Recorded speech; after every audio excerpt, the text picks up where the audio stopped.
Saudações, nós estamos aqui para gravar o segundo programa do Ciência e Vida, que vai trabalhar sobre o assunto enchentes e alagamentos.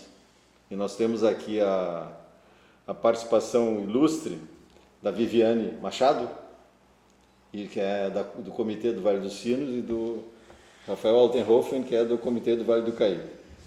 Então, assim, só recuperando um pouquinho, o objetivo do programa é conseguir passar informações para as pessoas e para os empresários, no sentido de saberem o que fazer, de terem conhecimento para terem capacidade de serem proativos nessas questões, tá?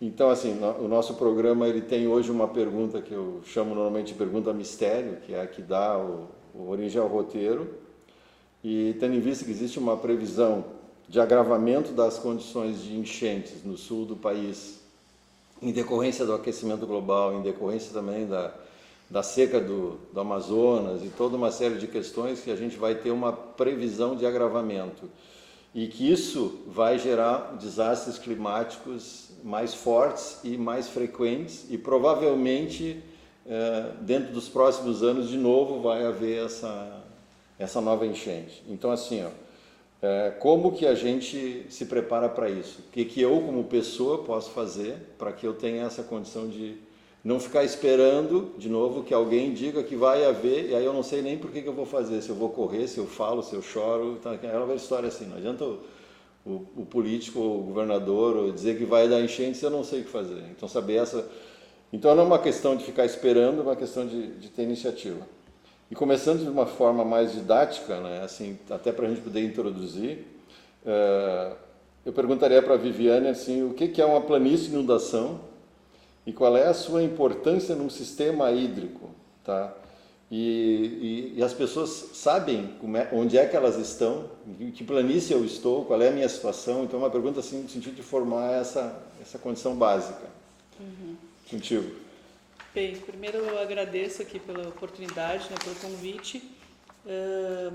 A planície de inundação, ela é aquela região mais baixa que a gente tem no entorno do rio. Então, assim, a gente quando pensa no rio, nós pensamos só na calha principal, né? Geralmente a gente entende o rio como a calha principal, mas na verdade, com uma certa frequência, esse rio ele extrapola essa área e ele ocupa as áreas adjacentes a essa calha principal. E nas partes mais baixas do rio, essa área é uma planície, por questões de várias vezes esse extravasamento da calha, então ocorrem depósitos, né, de sedimentos e forma uma planície, que é o que a gente chama de várzea, né? Geralmente o pessoal usa esse termo, é muito utilizado para plantações e eventualmente também para ocupações, né? Como a gente sabe aqui na nossa região, que a gente ocupa uma grande parte dessa planície. Então, essa planície de inundação é toda essa área que ela é inundável, ela é uma área em que o rio ocupa também e que faz parte desse sistema, né, hídrico, faz parte da malha hídrica. Então, ela tem que, o que a gente precisa, na verdade, é proteger essas áreas para que essas áreas cumpram essa função de receber essa água durante os períodos cheios, né, para não haver, digamos assim, um grande problema social. Mas, como a gente tem aí cidades, né, que questões históricas aí há mais de 200 anos ocupam essa área, aqui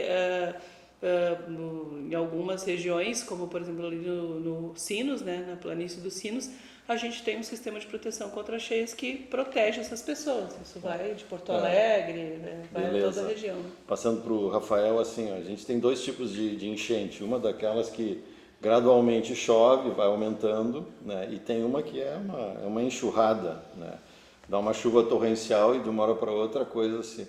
Existem estudos que, de certa forma, mostrem que as práticas de defesa são diferentes ou praticamente não se tem uma avaliação disso aí? Considera tudo como enchente é enchente, seja qual for a causa. Bom, olá a todos. Complementando aquilo que a Viviane trazia, quando ela citou, por exemplo, a questão da calha e da malha hídrica, exemplificando na Bacia Caí, nós temos 285 quilômetros de calha que é alimentada por uma malha hídrica de já mapeados 1924 arroios.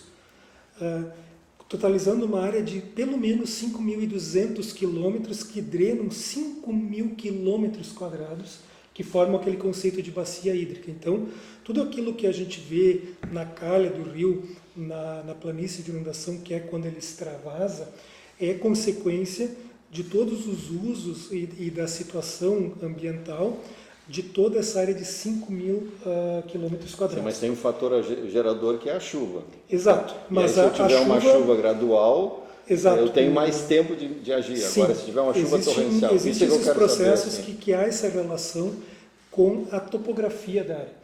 As regiões baixas, elas têm uma característica onde enchente ele é um termo genérico que ele diz que é elevação da cota da água dentro da calha. Extravasamento se dá a partir quando ele passa aqueles diques de inundação. E aí atinge E aí houve a inundação. A inundação, então, ela é um processo mais lento e gradual nas partes baixas, que essa é o que nós já temos mapeado. Nós temos mapeado nos Sinos, Gravataí, no Caí, enfim. É aquela que atinge o maior número de pessoas. Por outro lado, nós temos uma outra situação, que aí sim, que é a das enxurradas, que ela é um processo muito mais rápido, com maior velocidade e volume hídrico, que se dá principalmente na região das cabeceiras. E isso tem estudos que mostram isso e que já tem alguma coisa que Este é o possa... problema, nós temos muito poucos estudos nessa situação, mas há um colamento muito grande com as áreas de APPs. Já se verificou, inclusive no CAI nós demandamos isso ao Instituto de Pesquisas Hidrológicas da URGS, para que faça o levantamento para ver essas mortes que houveram, e grande maioria das mortes, principalmente nos eventos passados, setembro, já em junho do ano passado, na bacia Sinos, por exemplo, se deram não em planície de inundação, mas em áreas de passagem de enxurradas. Tá. Isso é que é importante, porque assim, se a gente não tem esse estudo, se a gente não tem essa noção da malha hídrica, e a gente olhando, né, eu fiz uns levantamentos, eu fiquei sabendo que a barragem do Salto, ela deixa 10% da sua água para a bacia do Sinos. Então, assim, as coisas estão interligadas, né? Toda a parte de cima vem. Então, se a gente não tem isso aí, como é que a gente pode, de certa forma, orientar ou mostrar para a população onde é que a população pode, empresário, saber isso aí? Porque começou a chover, é diferente uma chuva torrencial de uma chuva normal. Então, assim, como é que tem? Existe algum estudo sobre isso? Alguma coisa que eu possa saber e me preparar? A gente tem uma necessidade de fazer esse monitoramento. Na verdade, existem estudos, existem previsões, né? A gente tem, por exemplo, acesso às previsões meteorológicas, que eu acho que são mais comuns, né, para a população, né, a possibilidade de chuvas. Mas existem estudos que podem apontar, sim, qual vai ser Por exemplo, me citam. A dificuldade é sempre aquela questão dos estudos acadêmicos, né? A dificuldade do acesso aos estudos acadêmicos. Então, o que a gente precisa, na verdade, ter, assim, que a gente deveria ter para solucionar isso? É a gente ter um sistema de monitoramento, né, da malha hídrica, um sistema de monitoramento de cheias, não só de cheias, mas da malha hídrica, porque também a gente pode utilizar no período de seca, né, período de escassez. Mas a gente precisa ter esse monitoramento, e nos planos de bacia é previsto isso. Os planos de bacia das bacias hidrográficas, né, que cada comitê organizou aí ao longo dos anos, geralmente eles preveem essas questões, né, de tu ter esse sistema de monitoramento, de conseguir acompanhar, a população acompanhar num sistema. Por exemplo, falando sobre a planície de inundação, no Comitê Sinos, a gente tem no site do Comitê Sinos a planície de inundação, a gente tem outros estudos que foram realizados, né, durante esse período no comitê, mas a gente tem uma dificuldade que é a seguinte: muitos dos estudos, né, e das grandes obras nas bacias muitas vezes não são levadas aos comitês, e o comitê é o local onde se faz esse debate, e são, digamos assim, a entidade que pode levar isso à população, através das prefeituras, através de todas as entidades que participam. Tá, mas assim, deixa eu voltar um pouquinho assim, meu papel aqui é ser provocador, tá? Então não pode me xingar, mas na realidade assim, eu li os estudos das bacias, peguei um material muito bom, mas ele é acadêmico. Acadêmico, ele tem uma lógica de mostrar o que existe, mas ele não me dá informação de que eu posso fazer diante daquilo. Então, assim, Se veio uma enxurrada, como é que eu posso? Eu posso ligar para a Viviane do Vale dos Sinos e dizer assim, olha, eu moro na rua tal e tal e tal. Isso vai me atingir como? Essa informação mais prática, como é que tu vê se é possível isso aí, Rafael? Aí Aqui em existe Montenegro também. a Política Nacional de Proteção e Defesa Civil, ela atribui aos municípios, óbvio que também com os respectivos papéis do Estado e da União, a proteção e defesa civil. Então, cada município existem levantamentos em nível nacional daqueles municípios atingidos por eventos mais frequentes. São Sebastião do Caí, Montenegro são exemplos disso. São Leopoldo está fora hoje em função justamente da proteção dos diques. Que eu cito São Leopoldo porque a sede do Comitê Sinos é em São Leopoldo, a sede do Comitê Caí é em Montenegro. Mas o que falta ainda e a gente vê situações de despreparo por parte da Defesa Civil, porque não existe aí um critério mínimo de formação técnica, não existe um padrão, existem cursos que são de um período curto para habilitação para a Defesa Civil, mas dada a quantidade de falhas que a gente vê, está faltando muita coisa, que é a questão do sistema de alerta, a questão da espacialização, é fundamental. Para a população não adianta saber, por exemplo, qual é a cota que essa enchente vai chegar, ela precisa ter isso traduzido de maneira prática, por exemplo, a água, a previsão é que até a hora tal ela chegue até a rua tal, ou seja, por curvas de nível, por lotes, por zonas. Isso chama, na linguagem técnica, espacialização. Isso precisa ser trazido, e aí é dever dos municípios, para dentro dos planos diretores. Por que o Comitê Vale dos Sinos, Vale do Caí não faz um Porque isso não é o papel deles. Mas e por que não passa a ser? Deixa eu explicar uma questão que é importante. Assim, porque assim, meu viés, se eu só jogar na mão do governo, não vai sair. Eu sou bem radical em relação a isso, tá? Então, mas o que então assim, eu acho que o momento hoje são dos órgãos, são das instituições, elas assumirem esse papel de ajuda. Sim, mas deixa eu te explicar então só para concluir, depois tu fala. Mas na verdade assim, se eu ficar esperando que venha, não vai vir. Agora eu confio muito mais na Viviane e no Rafael do que em alguém que eu não conheça, para fazer alguma coisa que me dê essa espacialização e que possa me informar. Existe Viviane, se me permite, o Comitê Caí ele pega 41 municípios. O que a Constituição Federal e Estadual diz?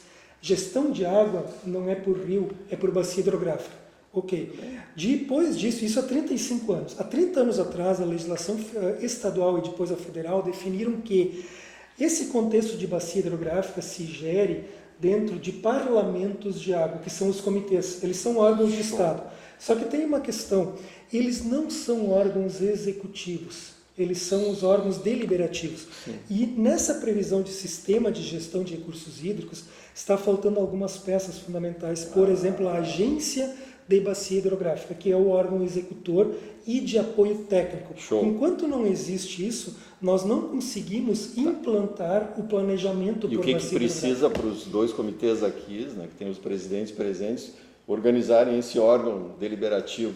Não depende de nós, nós demandamos, órgão, né? Esse órgão é competência do Estado. E por que ele é importante? Porque assim, o comitê, como o Rafael falou, os comitês eles são deliberativos. Os comitês não fazem licitações, não contratam, não têm funcionários. É um grupo de pessoas, tem, né? Nem CNPJ, é um grupo de pessoas que compõem através das suas entidades, que são voluntárias, né, e se dedicam àquele momento para a gestão da água e para garantir a quantidade e a qualidade da água. Então, na verdade, são deliberações, são decisões que abrangem toda a bacia. Por exemplo, um exemplo que a gente comentou antes sobre a planície de inundação. Existe um estudo do IPH apontando a planície de inundação dos Sinos. Essa planície de inundação está lá no Comitê Sinos, está dentro do site. É um estudo que foi entregue ao comitê. Cada um dos 30 municípios, no caso dos Sinos são 30 municípios, cada um dos 30 municípios eles deveriam fazer como, cada prefeitura?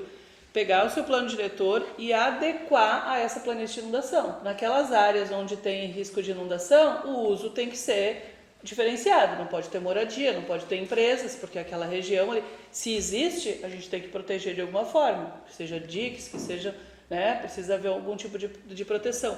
Então, cada plano diretor, ele tem, na verdade, cada prefeitura tem que reconhecer o trabalho do comitê. Tu acha que eles vão fazer isso? Na verdade, muitos fazem. Mas tu acha que vão fazer isso? A lei indica que sim, muitos fazem. Mas não fazem. Lá em no caso, na região ali dos Sinos, o Ministério Público é bem atuante em relação a isso, né? E mudou cobra. alguma coisa? Eu tô sendo cético, tá? Assim, porque eu não acredito nisso. Eu acredito assim na força do comitê, dos comitês de vocês, de até buscarem recursos. Ou seja, eu estou pensando numa lógica de recriação, tá? Existem fundos de recursos não reembolsáveis, que são projetos que são de ONGs, de FINEP, da vida, que a gente pode trabalhar. Tem que ter uma instituição que possa buscar isso aqui, esse recurso, mas que possa ser administrada. Claro que tem que mudar a razão social dos comitês, para que eles também possam ser agentes executores. Então, assim, mas se a gente ficar esperando o modelo atual, não vai mudar. Nós vamos ter outra enchente, outra catástrofe. Olha só, eu vou ter que concordar parcialmente contigo em relação à questão da lei. Só a lei realmente não resolve. Porque a legislação que criou os comitês, criou a agência de bacia, que até hoje não foi implementada, e criou também alguns instrumentos, como, por exemplo, a cobrança pelo uso da água, que no estado não foi implementado, mas em outros locais já temos, previu esse recurso. O recurso é pela cobrança. Quem retira a água do rio para produção, para sua indústria ou para abastecimento público, deveria pagar por esse recurso, já que é uma matéria-prima, é um bem ali que tu está utilizando que é de todos, né? Então já está previsto isso na legislação. E esse valor deveria ir para essa agência de bacia, e inclusive essa agência de bacia poderia até mesmo fazer toda essa questão do monitoramento de proteção contra cheias, porque ela poderia ter competência para isso também. Ela tem competência para dar apoio técnico aos comitês. E onde é que está trancando para fazer as contratações? Trancando na vontade política, por quê? Porque existem 10 estados da federação que já fazem isso hoje, que já fazem cobrança. Muitos deles têm agências de bacia e não existe nenhum deles onde há qualquer setor arrependido. Todos hoje são entusiastas do pagamento, porque não o pagamento ele é um investimento. Para teres ideia, traduzindo isso para a conta da população, não seria R$1 por mês a mais. Só que os benefícios, a relação, assim como a gente trabalha na saúde, que cada real investido economiza 4, se a gente fizer isso na cobrança por recursos hídricos, essa conta vai muito mais acima. Então, quem fez não está arrependido. Agora, quem deixa de fazer não tem justificativa técnica ou legal para deixar de fazer. Um aspecto importante, tu falaste assim, a tua visão é um pouco de que as coisas não funcionam, uma organização diferente. Não. Então, precisa ficar claro para quem nos assiste que a legislação ela é quase perfeita nesse aspecto, ela não precisa ser mudada. Sim. Já existem 10 estados que fazem e funciona muito bem. Tá? Inclusive, a gente teve caso, o setor indústria aqui, teve um debate nos Sinos, e aí então o representante disse, eu sou contrário à cobrança. A resposta de um representante da Agência Nacional das Águas: está na hora de vocês conversarem com a Confederação Nacional da Indústria, que é uma das maiores entusiastas da cobrança, porque ela já tem visto resultados concretos e efetivos, ou seja, o investimento que eu faço no pagamento de recursos hídricos traz mais retorno. 10. E para o próprio usuário, né? Isso que é importante. Sim. Quem paga é quem recebe, porque esse valor tem que ser aplicado dentro da própria bacia. Ele não pode sair a lei diz de isso. Impostos. Sim, porque exatamente assim, porque se eu pego e dou R$1 para cada cidadão da conta, isso vai para uma caixa única, isso some, não chega na origem. Então tem que ter investido exclusivamente nas diretrizes do plano de bacia, que é decidido coletivamente no Parlamento das Águas na bacia. E o que os comitês podem fazer para serem mais, de novo estou provocando, mais provocativos e fazedores de que isso aconteça? Ontem eu estava em conversa só reclamando, só fazendo, sim. Então assim, qual é a nossa atitude? Nós temos que mudar a nossa atitude de ser hoje, qual é a minha agenda da semana? Ontem eu estava à tarde em conversa de 1 hora com o pessoal do TRF4, por exemplo, com o Judiciário. Amanhã pela manhã eu tenho a agenda com a Promotoria Regional da Bacia. Então nós já estamos nesse ponto de ir por caminhos judiciais. O Fórum Gaúcho dos Comitês de Bacia, que é o que representa os 25, há mais de ano já entrou com uma representação junto ao Ministério Público, justamente cobrando a implementação, porque nós temos uma questão aqui que é fundamental. Quando a gente fala em leis, Sozinhas elas não garantem nada. A lei ela precisa de estrutura para viabilizá-la e de que essa estrutura seja implementada, ou seja, que a máquina funcione. Então, se nós não temos o combustível, que é a cobrança, e falta uma das engrenagens principais do motor, que são as agências de bacia, por óbvio que não funciona. Mas aqui eu entro assim, tá? Minha formação, eu sou engenheiro, tá? Engenheiro, eu gosto de saber, tu também é um cara que trabalha com projetos, tu também é engenheiro, né? Então, assim, na realidade eu te dou o recurso, tá? E aí, o que eu vou fazer para que ele chegue lá na ponta? Tem esse projeto claro, definido? Aí eu preciso, Viviane, se tu me permite, essa parte eu gosto de falar. Mas seja breve, tá? Senão tu... Nós temos um dilema muito grande na questão do processo de participação na tomada de decisão. Por quê? Quando eu vou decidir alguma coisa, a população, por exemplo, o ideal é que a população decidisse tudo não através de representantes, então isso é a democracia participativa. O que ocorre? Qual é o grande dilema? Tu coloca pessoas para decidirem aquilo que não conhece muitas vezes. Exatamente. Só que os comitês de bacia eles são os únicos que resolveram isso. Por quê? Porque a população ela é posta a decidir não o que precisa ser feito, mas os usos que ela quer fazer ou continuar fazendo da água. A partir disso existe uma tradução em classes e padrões de qualidade de água por resolução do Conselho Nacional do Meio Ambiente. E a partir disso, então, o planejamento hídrico ele tem 3 fases. Diagnóstico, a situação atual. Prognóstico, a população decide o que quer fazer. Com base no cruzamento, quais são os parâmetros hoje? Aquilo que a população quer, se define tecnicamente o que é necessário fazer, e aí não é técnico, não é político. Tecnicamente, o que precisa, isso é traduzido em diretrizes e projetos técnicos que precisam ter o apoio na elaboração das agências de bacia. Onde foi implantado, funciona a nível de Brasil. Aqui não, porque não foi implantado. Aí eu vou entrar numa questão que eu li, pode ser que eu tenha entendido errado, mas assim, eu vi que a composição do comitê, ele trabalha com os representantes vamos dizer, do grupo de governo, trabalha com mais uma parte da população e tem 20% que são outros agentes. Eu senti falta ali de técnicos. Então a minha não, técnico, estou dizendo assim, tipo um IPH da vida, um instituto que tem essa, mas não que vocês não sei, tá. Mas assim, se vai dar uma enchente daqui 2 anos de novo, se eu vou fazer todo esse trâmite, que eu não estou dizendo que está errado, ele vai ser lento. Então por que eu não pego a visão dos técnicos e diz assim, olha, recomendamos fazer isto, e já tem o plano pronto, do que eu ficar submetendo todas essas consultas que são... Mas já foi feito. Então, assim, então na realidade, vamos implementar esse troço. Sim. Os comitês, eles são compostos assim, 40% são de usuários, né? Dentro de usuários, o que nós temos? Nós temos as operadoras de saneamento, né, que é para o abastecimento público. Técnicos. Nós temos, por exemplo, indústrias, pode ser mineração, pode ser qualquer tipo de indústria também. A mineração até ela tem uma vaga específica, né, dentro de usuários, e nós temos os produtores rurais. Esses são os usuários, né? Então as operadoras, os produtores e as indústrias. Além disso, a gente tem mais 40% de representantes da sociedade civil. Aí quem são esses representantes? A gente tem ONGs, a gente tem associações, sindicatos, a gente tem diversos entes que representam categorias, né? E dentro dessas tem as instituições de ensino.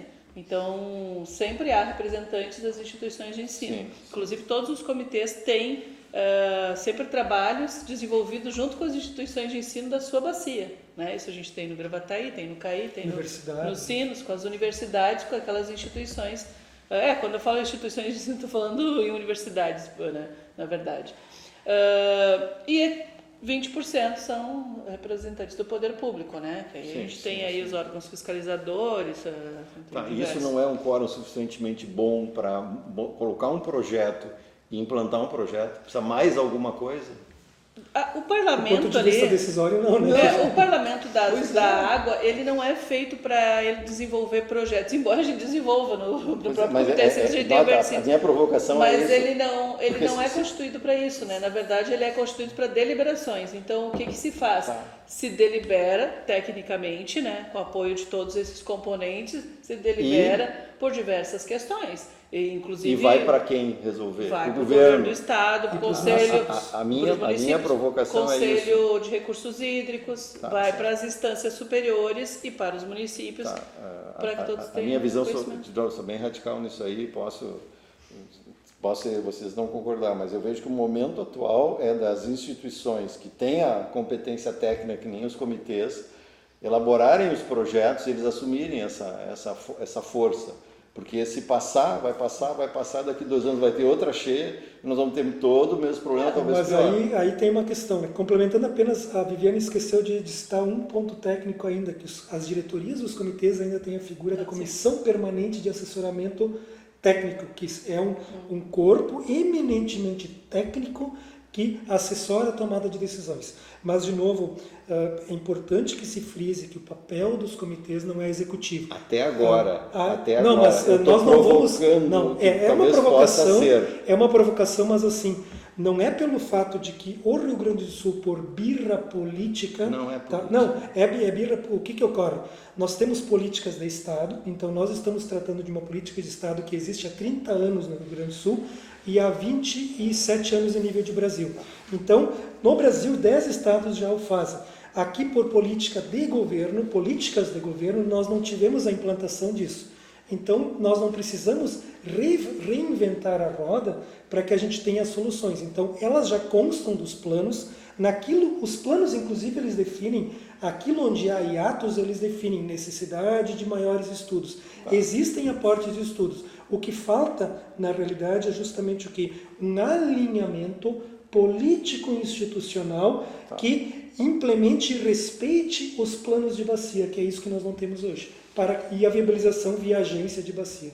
Para que os comitês executassem, digamos assim, né, precisaria ter funcionários, porque ali todos são voluntários, saem das suas empresas, das suas entidades, das suas atividades. Sim, eu sei. Precisaria ter pessoas dedicadas a isso, precisaria ter recurso. Então, na verdade, a lei não prevê isso. Os comitês, eles não têm essa função executiva, né? Imagina como uma Câmara de Vereadores e um comitê. Né? Ele tem justamente uma função de fiscalizar quem está executando dentro da sua bacia. Então, por exemplo, se o Estado contrata uma empresa, como agora nós temos lá o programa Revitalização, que está sendo contratado para fazer um estudo para garantir a vazão, né, do Rio dos Sinos. O objetivo principal é esse, em relação à questão de garantir a vazão contínua. Ver quais são as intervenções necessárias para isso, né? Se são obras, se são, né, intervenções não estruturantes. O governo do Estado está contratando uma empresa. O papel do comitê é justamente acompanhar, né, a sociedade acompanhar isso e verificar como está funcionando e se está respeitando a lei. Limites então, e se ele faz, quem fiscaliza? Aí tem que ter Não é o objetivo. Ele é uma Câmara de Vereadores no paralelo entre Executivo e Legislativo. Mas ela não é uma Câmara, ela é uma Câmara técnica, vocês assim. Mas assim, até nós estamos chegando perto da hora do intervalo, mas eu tenho 2 manchetes aqui. Presidente do Comitê do Rio Caí critica a retomada do projeto para contenção de cheias e diz que é inseguro e incompleto. Foi um projeto que era de 2014, que foi reapresentado, remaquiado e tal. E o Comitê da Bacia cobra um apoio ao sistema de recursos hídricos diante de enchentes. Não. Então, assim, eu acho que esse é um assunto, até porque a gente está chegando na hora, né, para a gente poder conversar na sequência. Mas eu acho que o Comitê ele é um agente técnico, e ele tem esse poder de influenciar. Ele é um agente participativo deliberativo com base ele técnica também. Ele é um agente técnico, tá? Porque ele representa os técnicos. E a população está dentro desse grupo, nem a Viviane falou. A minha pergunta é assim, se eu ficar... se eu não poderia... A pergunta que vai fazer o link na sequência é assim, o que eu, como cidadão, posso fazer para ajudar os comitês a serem ouvidos, a serem... como é que assim? Perfeito. Porque se a gente só ficar nós, os comitês, os voluntários, tentando cobrar, não vai sair nada. Então eu, como empresário, o que eu posso fazer para fazer com que o comitê seja validado? Tá? Fechamos com o intervalo, então.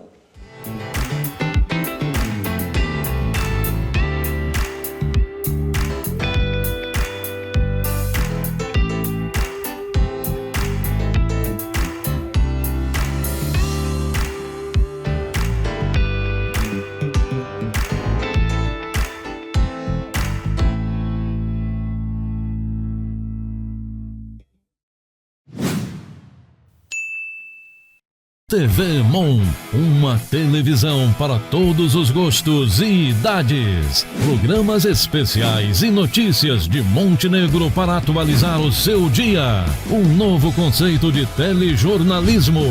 Debates e repercussão dos principais fatos. E programas voltados para o público infantil estão na faixa criança. Puro reality com grandes youtubers. Agora também na TV. Faixa Teen. Receitas, saúde, comportamento. Programas de qualidade para um público exigente. Faixa Mulher. Muita ação e diversão na dose certa, com grandes sucessos do cinema e as melhores séries policiais da televisão. E ainda, uma equipe que vai investigar os grandes feitos do passado, trazendo uma nova abordagem para os fatos. Eles também estarão na faixa Formen. Programação para toda a família está aqui na TV Mon. Aqui você se vê na TV.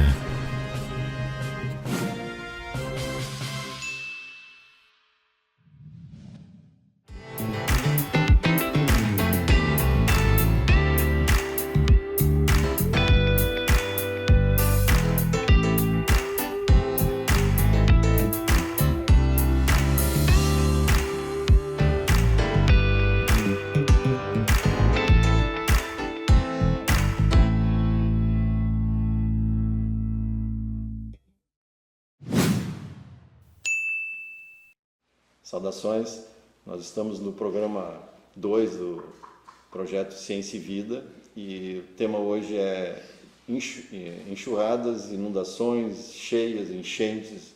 Nós temos a presença do Rafael Alterhofen, que é do comitê do CAI, e da Viviane Machado, que é do comitê dos Sinos. E eu vou começar com uma questão assim bem interessante. Tem uma notícia que diz assim: o presidente do comitê do Rio Caí critica a retomada do projeto para contenção de cheias, diz que é inseguro e incompleto. Eu queria que tu fizesse uma breve explicação do porquê desse comentário. Bom, lá por 2012, talvez um pouco antes, o governo federal, junto com o governo do estado, a partir de uma lista de municípios mais susceptíveis a inundações, identificou a Bacia Caí como uma das prioritárias, assim como Sinos e Gravataí, em função dos impactos históricos das inundações. A partir disso, então, foi contratado pela Secretaria de Obras Públicas, via Metroplan, Fundação Metropolitana de Planejamento e Regional também, ela inclui essa função, um estudo para a minimização dos impactos das cheias na bacia. O grande problema que houve nesse estudo foi que foram dois aspectos. Ele não contemplou a instância participativa, o parlamento das águas, que são os comitês de bacia, que a gente vai tratar sobre esse assunto também, e não fez um estudo de toda a bacia hidrográfica. Isto, hidrologicamente, é um risco, não traz segurança técnica para que se tenha certeza daquilo que for projetado em termos, por exemplo, de estruturas para contenção de inundações. A gente está falando de diques, em função que tu não tem a completude de uma área que a gente está falando na Bacia Caí de 5.000 em torno de 5.000 quilômetros quadrados. O que ocorre, por exemplo? Os estudos projetaram que se trabalha com tempo de recorrência de 100 anos para a projeção técnica de engenharia, por exemplo, de diques. O estudo, esse que ele é incompleto, ele havia projetado diques, por exemplo, para o município de São Sebastião do Caí, num tempo de recorrência de 100 anos que ficou em 13,2 metros de altura. Ocorre que agora, em maio, nós tivemos uma inundação de 17,60 metros lá. Então, se houvessem sido construídos diques naquela época com a cota 13 metros, nós teríamos 4 metros por cima a água passando, imagina-se o caos. Mas, basicamente, então, por que foi feita essa questão de incompletude e insegurança? Porque, além de não contemplar a bacia como um todo, não passar pelo parlamento, não decidir com a sociedade, também não se incorporou àquela época as projeções das mudanças climáticas que já eram apontadas pelo painel internacional de mudanças climáticas, que agora nós estamos vivenciando. Passando para a Viviane, assim, nos dá uma breve explicação do que é um comitê, quais são as atribuições deles, né? E diante dessa situação, quando o Rafael falou de parlamento, eu vejo que são os comitês, que são esse nosso parlamento para... Isso, exato. Os comitês, eles foram criados a partir da Lei Gaúcha das Águas, na 10.350 de 94, e eles são uma composição de representação da sociedade. Ele é deliberativo, onde ali a sociedade decide a política pública de gestão das águas. Então, o grupo se reúne para que a gente busque os alinhamentos para que toda a região hidrográfica, composta por todos os municípios daquela região, tenham questões técnicas específicas para garantir que todos os usuários tenham água, que a população tenha acesso a essa água, que a gente possa ter uma água também de qualidade. Essa lei, ela criou o comitê, né, os comitês para cada bacia, ela aponta que cada bacia hidrográfica deve ter um comitê respectivo, mas também ela aponta que há necessidade de uma agência de bacia, ela aponta por diversos instrumentos como o enquadramento das águas, quer dizer, qual a água que nós temos, qual a água que a gente gostaria, né, qual a qualidade da água que a gente gostaria de ter em cada trecho daquele rio, daqueles arroios. Ela traz também a outorga como um instrumento importante, onde há uma autorização para uso ou para lançamento, para uso da água, para lançamento de efluentes. Então, qualquer empreendimento que tenha acesso à água precisa ter essa autorização, nessa outorga. O que, assim, em termos de enchentes, que esse é o foco? E também aponta a questão da cobrança, e ela aponta ali que também o comitê ele é responsável, ele também deve deliberar a respeito dessas questões de inundações. Então, isso também está apontado. Então, essa lei serviu de base para a Política Nacional de Recursos Hídricos, e hoje a gente tem diversos estados que, através da política nacional, eles implementaram esses instrumentos, eles têm acesso a isso, e os comitês são estruturados, tem uma estrutura administrativa funcional. A gente tem São Paulo, temos Goiás recentemente, que na verdade foi judicializado. Temos um dos primeiros a implementar vários instrumentos, foi o Ceará. Recentemente, Rio Grande do Norte implementou a cobrança, por exemplo. E no estado nós temos os comitês implementados, nós temos um sistema de outorga, digamos assim, difícil de ser acessado, né? A gente tem muita dificuldade com ele. Não inclui as outorgas por lançamento, por exemplo, elas não ficam junto ao DRH, elas acabam ficando O que é uma outorga? Na FEPAM. A outorga é uma autorização, né? A gente pode pensar nela como uma autorização. Por exemplo, eu tenho uma produção rural e eu preciso captar água para abastecer, né? Para molhar minha produção lá. Eu preciso ter uma outorga, uma autorização para retirar essa água do rio. E o Estado, por que isso tem que ser sempre visto como uma bacia e não como um município? O Estado vai avaliar toda aquela bacia hidrográfica e vai avaliar trecho por trecho se eu retirando água, o Rafael retirando água para a indústria dele, né? Cada pessoa que necessita retirando água, se aquela água comporta, se há uma quantidade de água suficiente para todos e ainda para garantir a vazão ecológica, porque a gente precisa manter o rio vivo. Né? Eu estou focando bem a questão enchentes, tá? Assim, o que tu acha, então, assim, que está faltando ou que faltou dos comitês para que pudesse ajudar a população na prevenção e mitigação das enchentes de maio passado? Os comitês, eles fizeram o papel deles, porque além desses instrumentos e ferramentas que a Viviane coloca, existe a questão do planejamento hídrico. Então, especificando um pouco mais, detalhando um pouco mais essas fases desse planejamento que a Viviane coloca, tu tens a fase A, que é o diagnóstico, ou seja, qual é a situação da água na bacia, incluindo a questão das estiagens e das enchentes, que não é apenas a questão da enchente.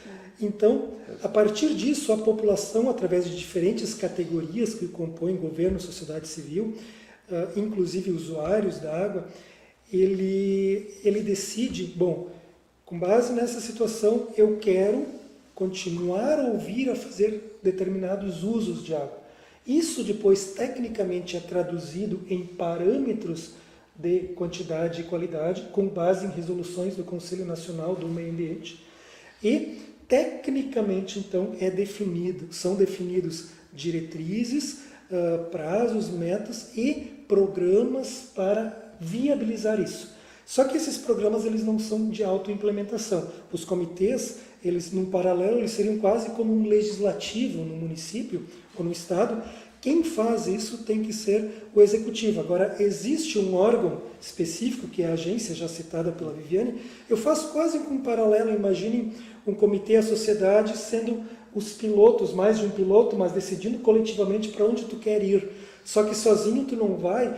Ela entrega um veículo agora, se ele não tiver a estrutura, o combustível, que é a cobrança dos recursos, e esse veículo seria a agência, ou seja, que te faz chegar lá, não adianta nós ficarmos parados e dizer, queremos chegar lá, decidimos chegar lá. Então nos falta hoje essa estrutura de viabilização, que é a agência, que é um órgão técnico, que pega os recursos da cobrança e aplica nas diretrizes da bacia. Os recursos cobrados são exclusivamente aplicados na bacia hidrográfica. Perfeito. Voltando um pouquinho assim, existe um projeto pronto aqui para a bacia do Caí, não pegar os Sinos, bacia do Caí, até para te devolver a palavra, né? No sentido de que eu saberei onde buscar para saber se a minha região, quando a cota atingir determinado nível, vai ser atingida. Eu tenho essa informação, ou ainda eu preciso ter mais detalhamento para que eu possa chegar nesse nível de como é que chama, de espacialização? Sim, nós temos parcialmente. Quando eu contei a historinha de como começou isso, o comitê, a bacia Caí foi a primeira.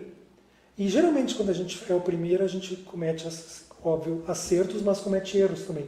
E o erro foi esse, não contemplar a bacia como um todo. Ela contemplou municípios que vão de Montenegro até Harmonia, só que nós estamos falando que nós temos 41 municípios na bacia, nós temos uma área muito maior. Então ela precisaria ter contemplado tudo o que ocorreu nas bacias Sinos e Gravataí, que já as habilitou lá para que agora estejam aptas, inclusive já estão recebendo, recursos para implantação de projetos estruturais. Nós estamos falando da ordem de bilhões, 2,9 bilhões para o Gravataí e 1,8, alguma coisa assim, para os Sinos. Aqui não, aqui nós estamos demandando, foi liberado agora 144 milhões. Para quê?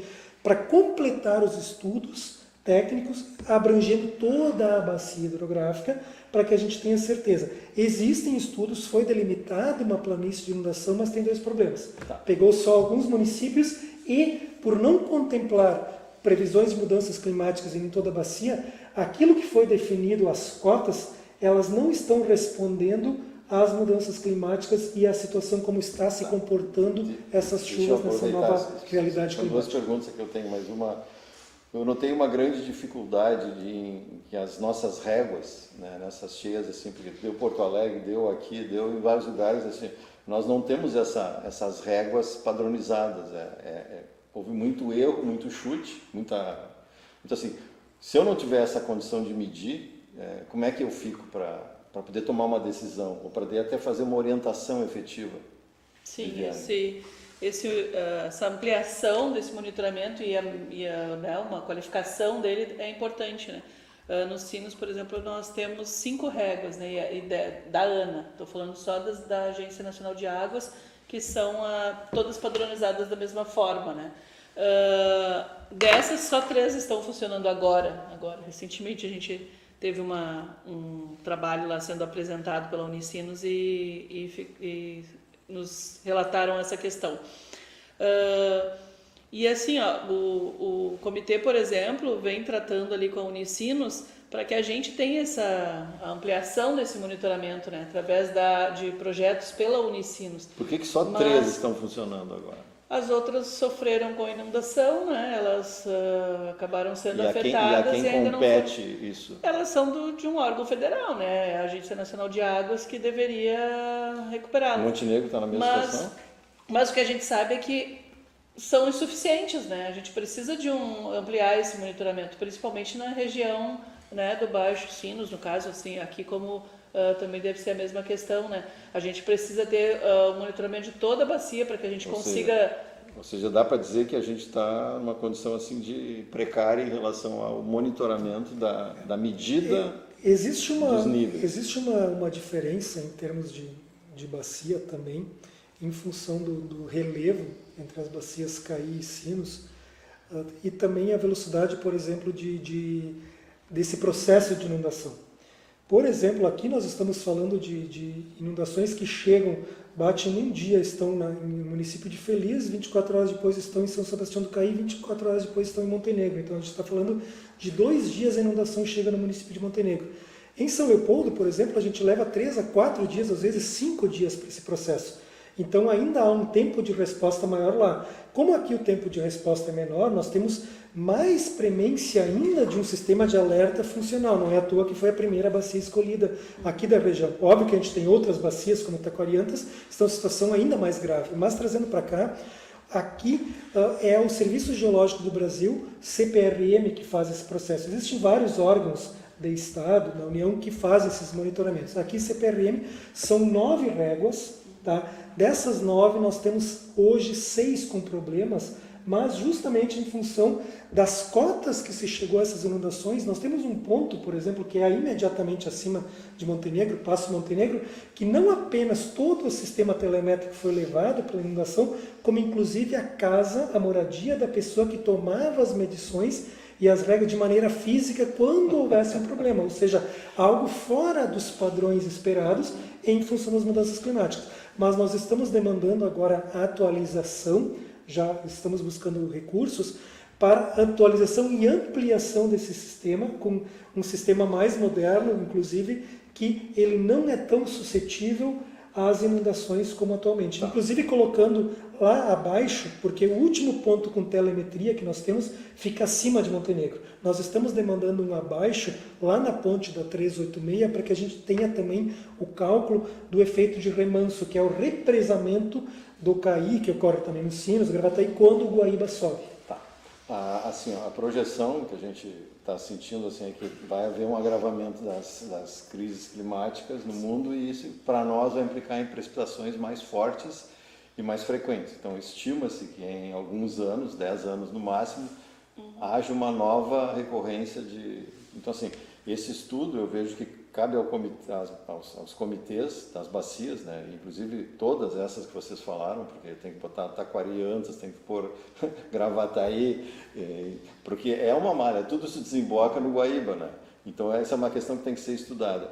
Nós já temos projetos, ou existe carência de projetos para poder oferecer à população informações para que elas possam saber o que fazer.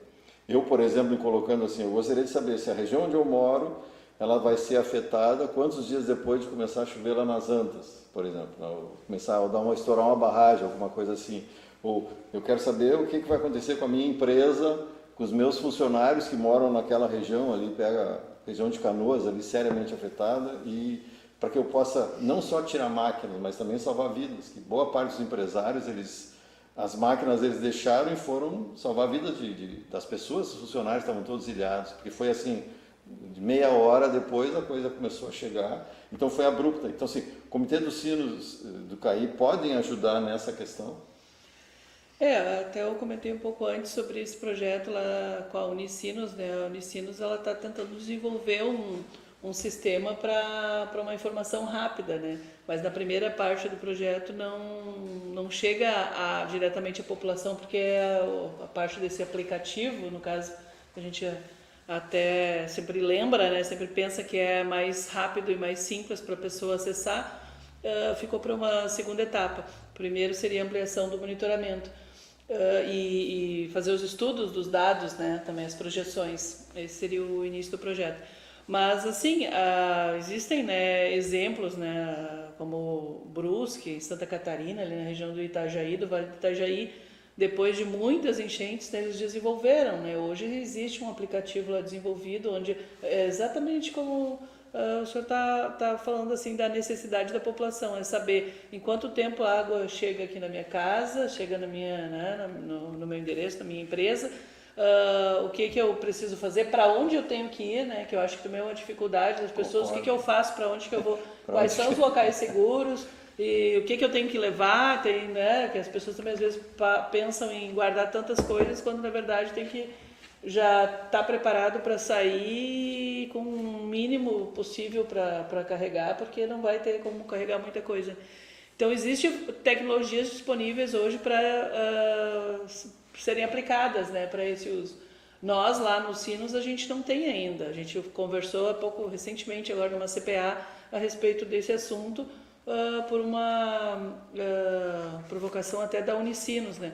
Mas eu vejo assim que qualquer tipo de meios ele tem que passar pelos órgãos públicos, né? Por exemplo, a Defesa Civil tem que estar alinhada a essa questão. Né? Ela não está? Isso não pode. Não, o que eu digo é que qualquer sistema desenvolvido, por exemplo, por uma instituição de ensino, por uma empresa, né, que seja tenha uma boa intenção, isso tem que ser trabalhado junto à Defesa Civil, porque é o órgão oficial, digamos assim, que vai nos apontar quais são os riscos, qual é a necessidade. A minha percepção é que a Defesa Civil, ela, por tudo que ela fez, né, preparada ou não preparada adequadamente, né, como queiram, mas assim, ela foi um órgão que ganhou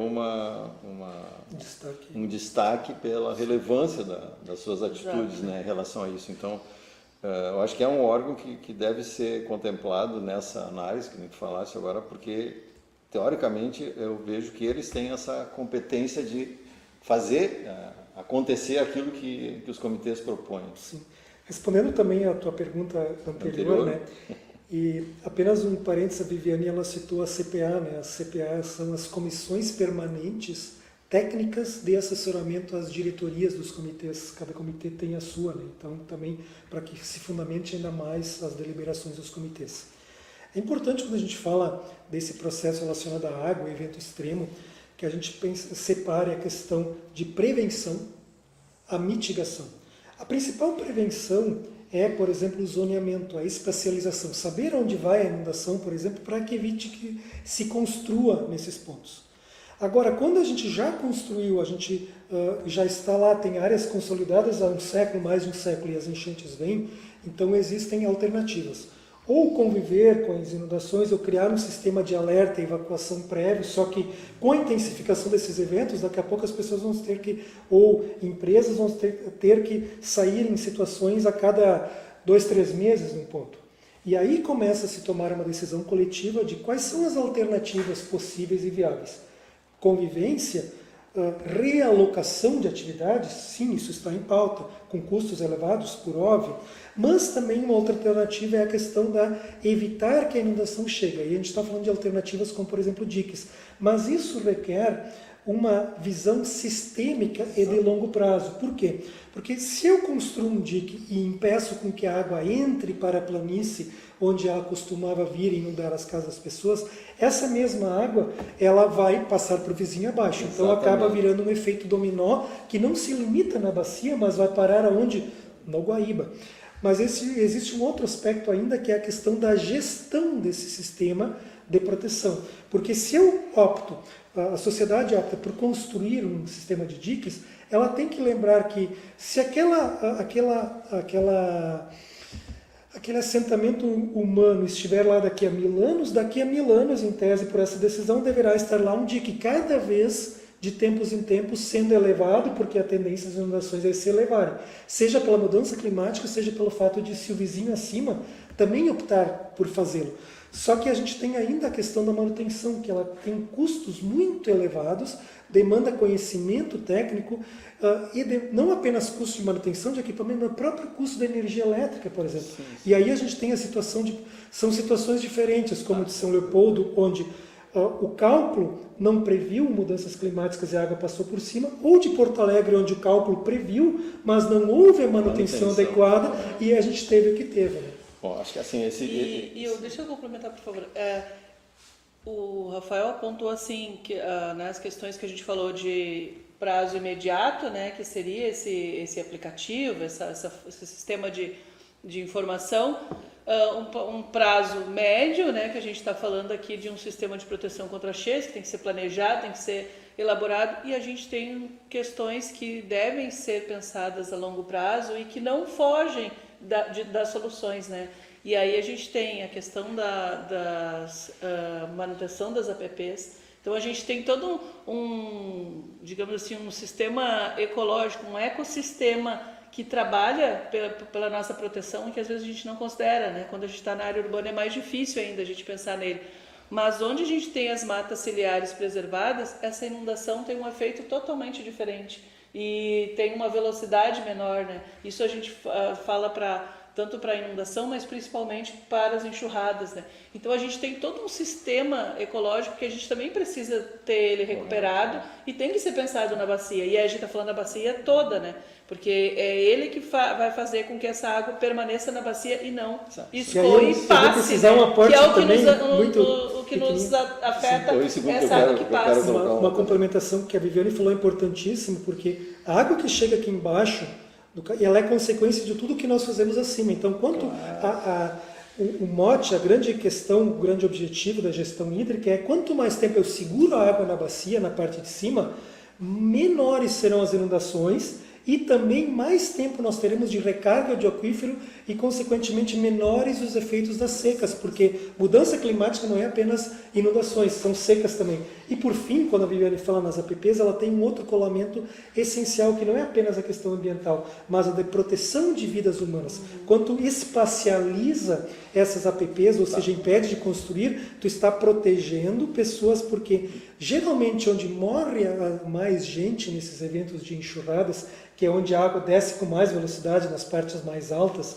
da bacia, são Rafael, junto às margens de rios, que é protegido por APPs. Tenho mais 4 minutos, claro, então só para fazer o encaminhamento, assim, eu acho que a questão que eu senti conhecendo os comitês, né, me aprofundando um pouquinho, que os comitês eles podem de fato ter uma atuação muito mais efetiva. O que faltaria para o comitê ter essa condição de ele ter mais condições? Falta dinheiro, falta estrutura, o que falta? Para vocês poderem ser mais ativos e até ser mais consultados pela população, pelos empresários. Talvez a palavra-chave seja realmente recurso, né? Porque eu acho que isso resolve a questão das estruturas, resolve muitas questões. E o mais importante é que a gente tenha isso garantido por lei, né? Porque a mesma lei que criou os comitês criou a forma de manutenção dos comitês, a forma de recuperação das bacias hidrográficas, que seria através dessa cobrança, né? Onde cada usuário que retira água, ele paga, são centavos por metro cúbico, né? Nos Sinos, por exemplo, ficou em torno de menos de 4 centavos para cada... Por mês na conta de água, né? Menos de 4 centavos por metro cúbico por cada metro cúbico. Usuário. Aí que eu estou falando dos que retiram a água. Então, assim, esse valor parece muito baixo, mas pensado assim, nessa arrecadação através de um ano, né, por um ano, esse valor é pago anual. Esse valor de 4 centavos, em torno de 4 centavos por metro cúbico, é pago uma vez ao ano, não é mensal, não é semanal. Me permite cortar só para assim, mas para a população, eu me coloco assim, se eu souber onde vai ser aplicado esse recurso, eu teria disponibilidade. Agora, se eu não souber, vai parecer apenas um aumento. Eu acho que são temas para a gente poder, talvez... Mas a lei garante, né? A lei é bem clara que esse recurso não pode ir para um fundo geral, ele tem que ser aplicado. Então, assim, isso resolve boa parte das questões financeiras, resolve a estrutura dos comitês, porque daí o comitê consegue ter uma secretaria executiva mantida pela agência de bacia, tendo a agência de bacia que vai ser quem vai arrecadar esse dinheiro, quem vai fazer as licitações, quem vai fazer as contratações, os projetos, né, que esse é o órgão que vai executar. O comitê hoje, né, que fica decidindo ali o que eu faço com essa gota d'água, o que eu faço na enxurrada, ele vai ter decisões muito mais efetivas, vai decidir aonde que o dinheiro vai ser aplicado para que a gente resolva o problema da cheia. Vocês veem, assim, eu vejo que até agora, e não é crítica, tá, que os comitês tiveram uma preocupação com o meio ambiente, questões agrárias e tal, mas a gente tem uma questão urgente, que é a questão das enchentes, a questão que tu trouxeste agora, que acontece lá em cima, chega aqui, quer dizer, na realidade tem a ver com toda a questão ecológica, mas na realidade eu acho que tem uma premência para a atitude dos comitês em relação a esse ponto, porque é um ponto que matou, que destruiu, que vai continuar existindo, então ele pode ser um motivo pelo qual a gente se una para lutar para melhorias efetivas na cultura, não só dos agentes públicos, privados, mas também das pessoas, que as pessoas passem a cobrar, entender e reforçar o papel dos comitês nessa questão. Vocês falaram da ANA, falaram do CPRM, que teoricamente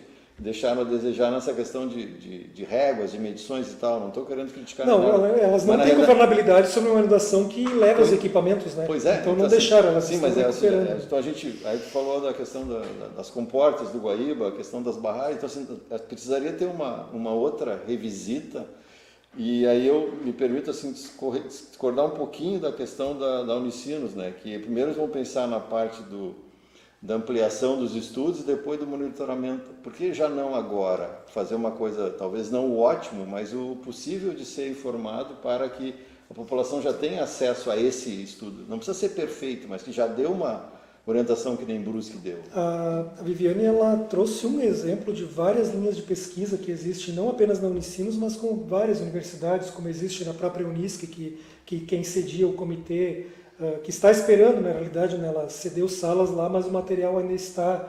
na tua casa? Não está em casa, está com o governo do Estado do Rio Grande do Sul há 5 anos e não nos passa. Agora nós conseguimos, amanhã eu terei uma audiência no Ministério Público para tentar trazer de volta o nosso material.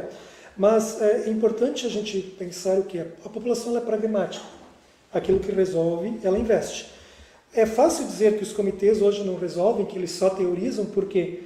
Porque na situação do Rio Grande do Sul, de fato, hoje, eles estão impedidos de resolver. Mas é importante, a minha mensagem final só isso. Nós temos 10 estados da federação que já entenderam e já aplicam a lei, onde funciona muito bem, e nós temos o estado do Rio Grande do Sul, onde as coisas ainda não funcionam. Mas, por fim, a água, ela não é o rio não é o causador, ela é a consequência do que nós fazemos no seu território. Bem, eu acho que eu termino aqui dizendo que a população pode participar das plenárias dos comitês. Então, quem tiver interesse pode, tanto as indústrias, né, todos podem participar. Quem tem direito ao voto são os representantes, mas ali vocês vão conhecer as discussões, vão participar das discussões, só não tem direito ao voto, mas podem ali conversar com seus próprios representantes para que... O Comitê Sinos tem site, né? Pode ser acessado. Sim, depois tu me passa. Quer passar agora? comitesinos.com.br. E o Comitê do CAI? E agora tu pergunta, nós não temos essa estrutura porque como é que eu posso acessar? 5 anos.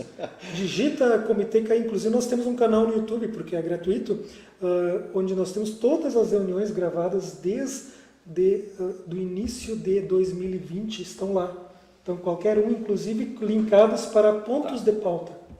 Muito obrigado, Viviane, muito obrigado, Rafael. Eu acho que a gente poderia continuar nos próximos programas a trabalhar melhor essas questões que tu trouxeste agora de prevenção, fazer um tópico só sobre prevenção e outro tópico só sobre mitigação, para a gente poder trabalhar esses dois aspectos. Se vocês toparem, eu já gostaria de deixar pré-combinado. Pode ser? Certo. Muito obrigado, agradeço a todos.